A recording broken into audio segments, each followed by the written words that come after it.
ke kampung.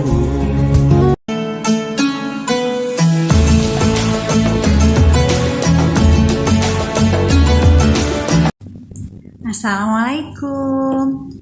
Halo, bener ya bahwa gak kerasa nih saat ini kita masuk di 10 hari terakhir di bulan Ramadan.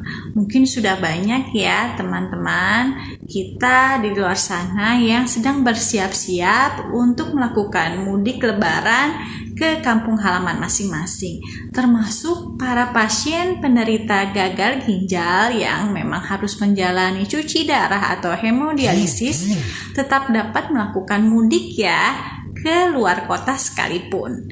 Nah, tapi bagaimana ya syarat-syarat dan juga persiapannya? Yuk kita bahas.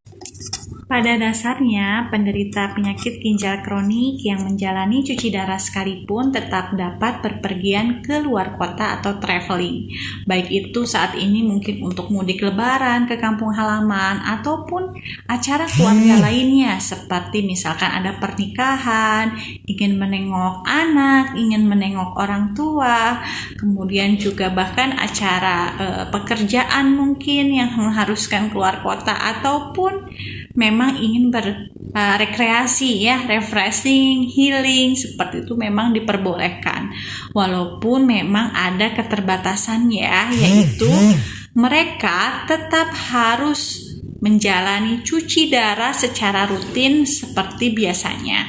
Apabila biasanya cuci darah selama 2 kali seminggu, ya tetap harus dilakukan sebanyak 2 kali seminggu. Kemudian untuk makan dan minum pun terbatas ya. Artinya pada saat di perjalanan maupun ketika sudah sampai di tempat tujuan, mereka harus tetap mengatur makan dan minum sesuai dengan aturannya supaya mereka tetap dapat sehat selama berpergian. Kemudian ketika di sana juga mereka tetap sehat sampai dengan kembali ke kampung halamannya masing-masing.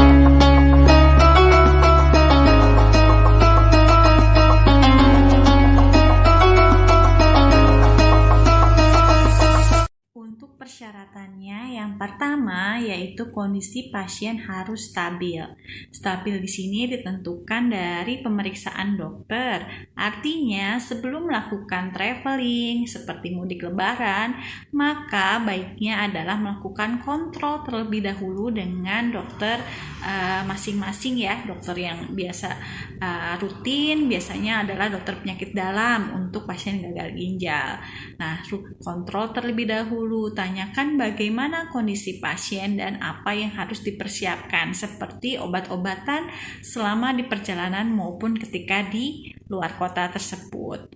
Nah, untuk kondisi stabil di sini biasanya adalah maksudnya kondisi di mana pasien tidak mengalami overload cairan seperti sesak, kemudian bengkak-bengkak, dan kondisi tanda vital terutama tensi dan gula yang stabil. Selain itu, stabil di sini juga biasanya dilihat berdasarkan parameter laboratorium yang stabil, yaitu bagi pasien gagal ginjal terutama adalah dilihat dari ureum, kemudian kreatinin, dan juga yang penting juga adalah HB atau hemoglobin pasien yang harus juga stabil. Kemudian juga adalah biasanya elektrolit, seperti yang penting adalah kalium, fosfor, seperti itu contohnya, kemudian natrium dan juga kalsium.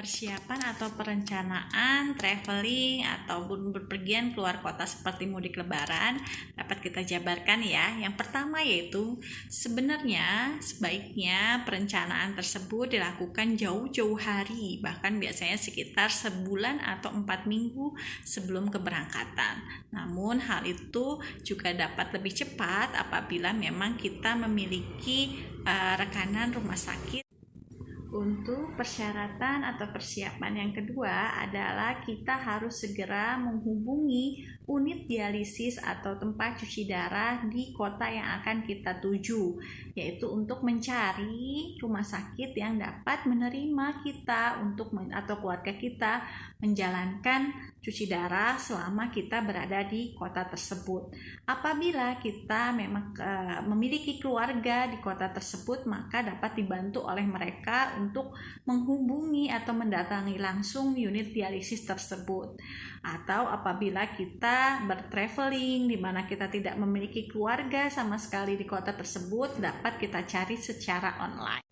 Yang ketiga yaitu tipsnya adalah carilah tempat unit dialisis atau tempat cuci darah yang dekat dengan tempat penginapan kita atau rumah sanak saudara kita, tempat kita tinggal selama di luar kota, selama kita berpergian, selama kita mudik lebaran. Atau sebaliknya, apabila kita sudah mendapatkan unit dialisis terlebih dahulu, maka kita yang mencari tempat penginapan yang dekat dengan akses transportasi atau langsung dekat dengan unit tempat cuci darah tersebut. Jika perlu, hubungilah unit dialisis lebih dari satu tempat untuk dijadikan sebagai alternatif apabila di unit dialisis yang pertama ternyata tidak bisa, full, penuh, atau kendala lainnya, dapat kita gunakan alternatif unit dialisis yang kedua, seperti itu. Tips yang keempat yaitu segera komunikasikan terlebih dahulu dengan staf di unit dialisis yang akan kita tuju. Ya, komunikasikan apakah ada tempat yang kosong di hari kita akan melakukan traveling atau berpergian. Kemudian kita sampaikan juga berapa kali kira-kira kita harus cuci darah di unit dialisis tersebut, kemudian jamnya dan sebagainya dikomunikasikan terlebih dahulu. Apabila kita sudah mendapatkan memang ada tempat yang kosong, ada jadwal yang kosong, maka segeralah booking jadwal cuci darah di tempat unit dialisis tersebut. Tips yang kelima yaitu sesuaikan jadwal traveling atau berpergian kita seperti mudik lebaran kita sesuai dengan jadwal cuci darah yang tersedia di kota tujuan kita. Ya, jadi artinya apabila kita sudah mencoba mencari tempat cuci darah sesuai dengan jadwal keberangkatan kita atau jadwal keinginan kita untuk berpergian, namun kita tidak mendapatkan jadwal cuci darah, maka tidak boleh dipaksakan. Artinya kitalah yang harus mengalah menyesuaikan dengan jadwal HD atau hemodialisis yang ada di kota tersebut, di unit dialisis tersebut dengan jadwal keberangkatan kita atau traveling kita.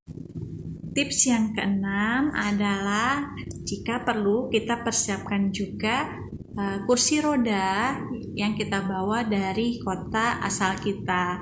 Hal ini dikarenakan tidak semua mungkin tempat penginapan, rumah saudara kita, atau bahkan unit dialisis tempat tujuan kita sekalipun yang menyediakan kursi roda atau mungkin menyediakan tapi tidak banyak.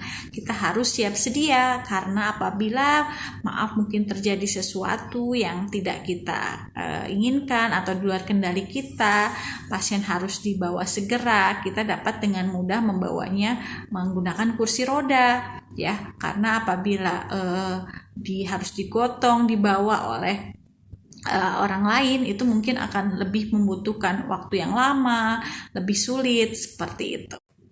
Tips yang ketujuh yaitu apabila kita sudah mendapatkan unit dialisis untuk tempat kita atau keluarga kita melakukan cuci darah selama berada di kota tersebut, maka kita dapat menanyakan terlebih dahulu beberapa hal, yaitu seperti 1, apakah persepan cuci darah selama kita di sana dapat sama dengan seperti kita cuci darah di kota asal kita. Kemudian mungkin bisa ditanyakan juga apa mesin hemodialisis di sana namanya, kemudian dialisernya apa, kemudian juga dapat ditanyakan dialisernya Rius atau Single-use, seperti itu. Atau juga dapat ditanyakan apakah obat-obatan yang biasa kita pakai tersedia di sana.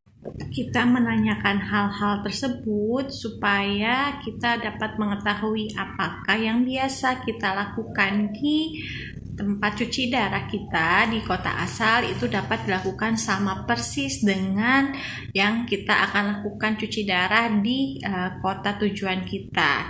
Apabila ada hal-hal yang ternyata tidak sama dan kita tidak nyaman dengan hal tersebut, mungkin kita dapat mencari alternatif unit dialisis yang lain, seperti itu. Kita juga dapat menanyakan berapa jam pelayanan di sana, kemudian kita jika melakukan hemodialisis di sana dapat di jam berapa, kemudian apakah di sana diperbolehkan makan dan minum selama cuci darah pun mungkin harus ditanyakan supaya kita dapat bersiap-siap sebelum melakukan hemodialisis atau cuci darah di tempat tersebut.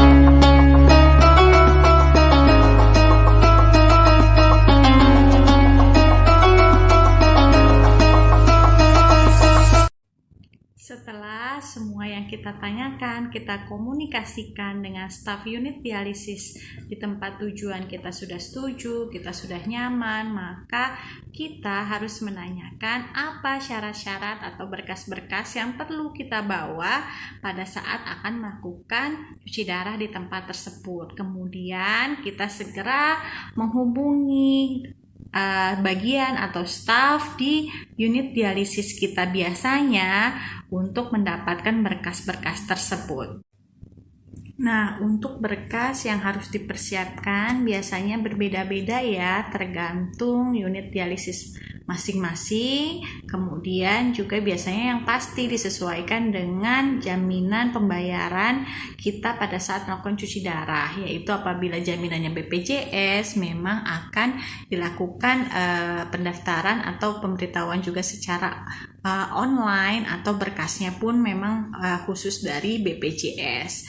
Memang isinya dari berkas ini biasanya adalah yang pertama adalah tentang kondisi pasien selama di tempat kota asal tujuan selama melakukan cuci darah, dan yang kedua yaitu adalah peresepan HD, resepnya seperti obat, resepnya seperti itu ya, selama melakukan cuci darah di kota asal.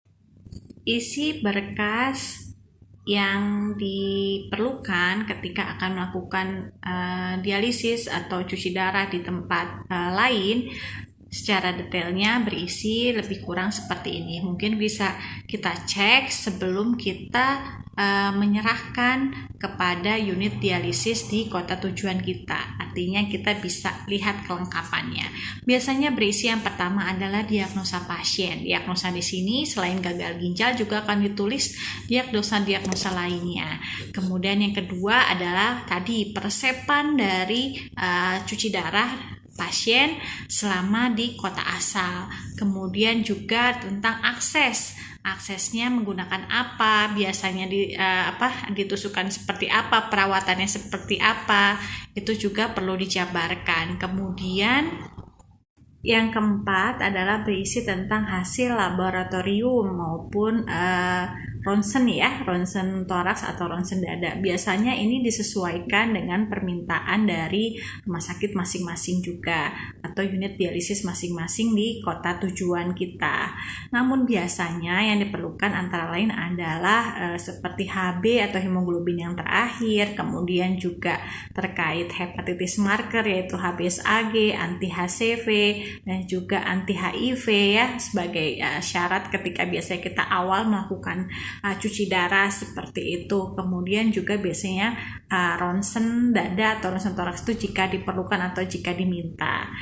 Kemudian yang terakhir atau yang kelima adalah tentang obat-obatan yang biasa diberikan pada saat cuci darah, baik itu obat-obatan rutin, kemudian obat-obatan vitamin maupun obat-obatan lain. Setelah berkas-berkas semua itu siap, barulah kita dapat melakukan traveling atau berpergian atau mudik lebaran dengan tenang. Semoga diberikan kemudahan dan kelancaran bagi semua pasien cuci darah, pasien gagal ginjal yang akan melakukan mungkin mudik lebaran ya dalam waktu dekat. Semoga senantiasa sehat dan kembali ke tempat asal dengan juga dalam kondisi sehat dan selamat. Terima kasih. Wabillahi taufiq wal hidayah. Wassalamualaikum warahmatullahi wabarakatuh.